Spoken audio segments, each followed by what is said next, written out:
What's up everybody and welcome back to the channel. This is your weekly reactor hunt video. I make one of these every Tuesday because every Tuesday we see a reset of where reactors can drop from which zones in the game, so you can target farm reactors by playing specific missions in those zones. This video covers from the 11th of February until the 18th of February.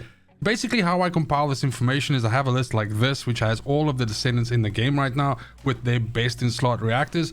We can turn that list into something like this, which basically shows us that certain descendants use the same reactors, which cuts down on the farming a little because you can basically kill 2, 3, 4, 5 birds with one stone by essentially farming for one descendant and also covering another one. A good example will be Izamo and Lepic. Both of them use fire and tech, so while you're farming for an Izamo reactor, you are also farming for a Lepic reactor, and that's pretty dope.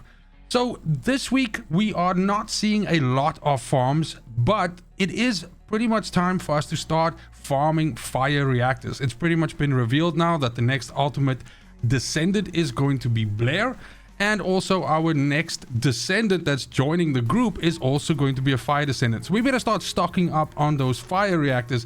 That's a good thing because this week we have a good farm for Blair. So specifically Blair himself uses fire dimension, or burning phase is what it's referred to. So this is fire dimension and this is the reactor of choice for him. And this week we've got a pretty decent farm for you. So if you go over to the sterile land and you look in the classified area over here, and let me just quickly switch to hard mode, you'll notice that there are actually two activities here that you can do. Usually the one that I point out is large nuclear reactor, which is just like a bunny mission that you can do, essentially just going into the inside of this reactor and kind of like just hanging out in that middle area, capturing the area and killing all the enemies that come to you, and that's going to net you a decent amount of reactors. However, with the Valby changes that have been recently made, and I want to thank some people in the audience or in the comment section that actually pointed this out to me, and I really appreciate that. You can actually do this outpost over here now in the Valby method, because we can now jump with Valby while she's using a third skill, which changes the game completely basically. So I would highly recommend this outpost. Do this one. It's going to net you more reactors, let's say per hour, than doing a large nuclear reactor. And of course, if you don't have Valby, then large nuclear reactor is always a backup option for you. Of course, the Valby method just means that you essentially tone down your damage as much as you can so that you can still one-tap all the enemies, but not necessarily do the same to the boss. And you kind of like make your water as small as possible. This is a very cramped outpost, so you got to kind of, know what you're doing. But you're just going clockwise or counterclockwise on the outer ring, and you're just basically killing all the enemies that spawn for the entire 2 minutes and practically 40 seconds that you have. The mission will finish eventually with you not actually being successful, but you will have gathered a bunch of reactors during that time, and hopefully you get some decent Blair reactors doing this. Next up, if you are running Ajax, Kyle, or Luna, and this is specifically the buff version of Luna, in other words, like the one that actually improves the combat efficiency of her teammates, so not the AoE DPS Luna, then this is also a good week for you because all three of these descendants use materialized mechanics, which is non-attribute tech. So if you're looking for a decent reactor for Ajax, Kyle, and Luna, this is a good week for you, because what we can do is we can go on over to Mirage Stone, which is in Agna Desert. And in Agna Desert, you have this outpost over here that you can also do. Sorry guys, I just keep having to switch to hard here until I launch into it. But that you can also do in the Valby method. So just as I previously explained, this just means that you use Valby. This does work with Bunny to a degree, but you kind of like have to augment her very specifically. And obviously you can't use high voltage. Valby is absolutely the best choice here, but essentially you farm this outpost by not killing the boss and only killing the spawns inside the outpost. Gives you a buttload of character XP, weapon proficiency, and golden Kuiper, and you usually get a bunch of reactors to drop, and hopefully you get something decent for your Ajax, Kyle, and Luna. And then our last reactor for the week is actually for Keelan, the worst part of season 2. Yes, even worse than weapon cores.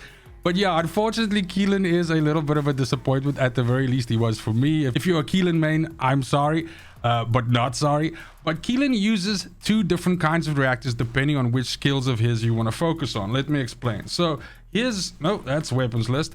His skills are actually split between singular and fusion. So his 1 and 4 are fusion abilities, and his 2 and 3 are singular abilities. So largely it means that, you know, if you want to tech for the one, then the other one will kind of like suffer. And pretty much how it works out is his singular builds tend to be the speed running, kind of like dungeon fast running builds. And then his fusion tends to be more like a little bit heavier damage and that sort of thing. But that's also debatable.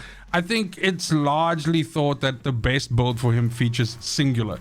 So that's also a good thing because that reactor is available this week. So it's not toxic mechanics. Let me quickly find one for you. Toxic singular looks something like this. So if you're looking for golden toxic singularity reactors, which is toxic singular for him this week, I've got good news for you because there's a pretty decent farm for that. So what you're going to do is you're going to go to sterile land and you're going to go to Rockfall. I got to switch this to hard again. God damn it. Rockfall is this area over here, and it has a mission called Anticipated Ambush Point. Very famous bunny mission. You can do this with any AoE descendant, but bunny works really well here. I would be remiss if I said that Freyna wasn't also super decent, and of course Ines. But basically what you're doing is you're just clearing out this area. There's a couple of different packs that spawn, and there's one yellow bar. This in general is a very fast turnaround time. It says 3 minutes or less, but you'll be doing it way faster. And essentially you just have this area on farm. What works really well here is comboing up with a bunch of buddies. If you've got someone running the button at the bottom and you're just killing the enemies, and then you guys can switch, or every once in a while that person that's running the button can just come up and come get their share of the loot.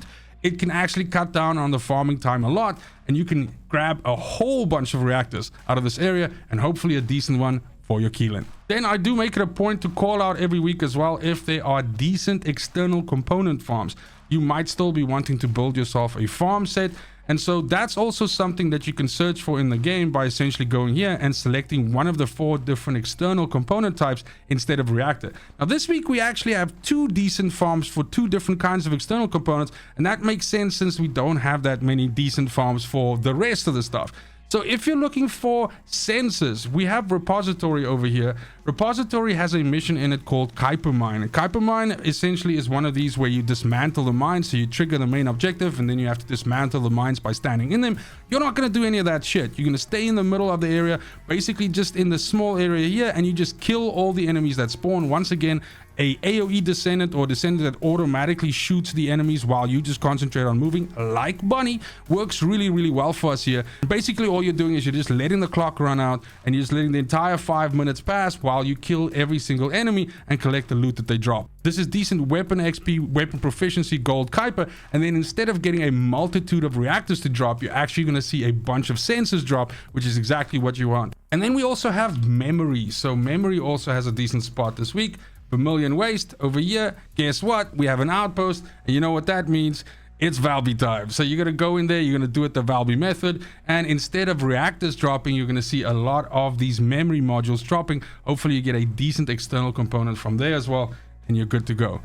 That's going to be it for the video. Not a lot of stuff to farm for this week, but absolutely I would say some ones to possibly consider doing, because we are going to be seeing Blair and the new Descendant sooner than later, or sooner than not, and it's absolutely time to start stocking up on some fire reactors. It's been a while. We don't know yet what the new Descendant will be, but of course in its current state Blair uses 5 dimensions, so it's always a good idea to have a bunch of those on standby.